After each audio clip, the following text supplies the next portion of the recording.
பட்டாரிய போராட்டமாக என்ற 12 நாட்களாக நடைபெற்றுக் கொண்டிருக்கின்றது. இன்று எங்களுடைய தமிழ் ஆசிரியர் சங்கங்களோட கைகோர்த்து கொண்டிருக்கின்றது.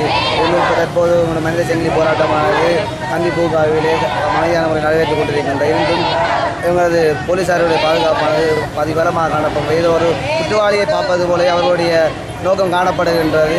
எமது போராட்டத்தை எங்கள் உரிமைக்காக வேலை போராட்டத்துக்காக நாங்கள் போராடி கொண்டிருக்கும் போது அவள் ஏதோ எங்களை வன்மையை கண்டிப்பது போலாகவும் வீதியில் இறங்கினால் உங்களை அரெஸ்ட் பண்ணி போடுவோம் என்றோட போராட்டம் நடைபெற்றுக் கொண்டிருக்கின்றது.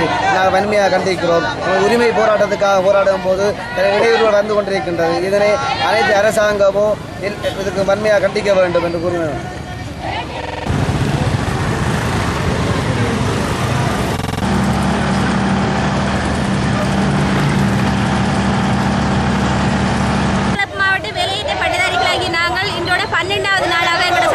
போராட்டத்தை முன்னெடுத்து வருகிறோம். இருந்த போதிலும் அரசு தரப்பிலிருந்து எங்களுக்கு எந்த விதமான தீர்க்கமான நம்பகமான பதில்களும் இதுவரை கிடைக்கப்படல.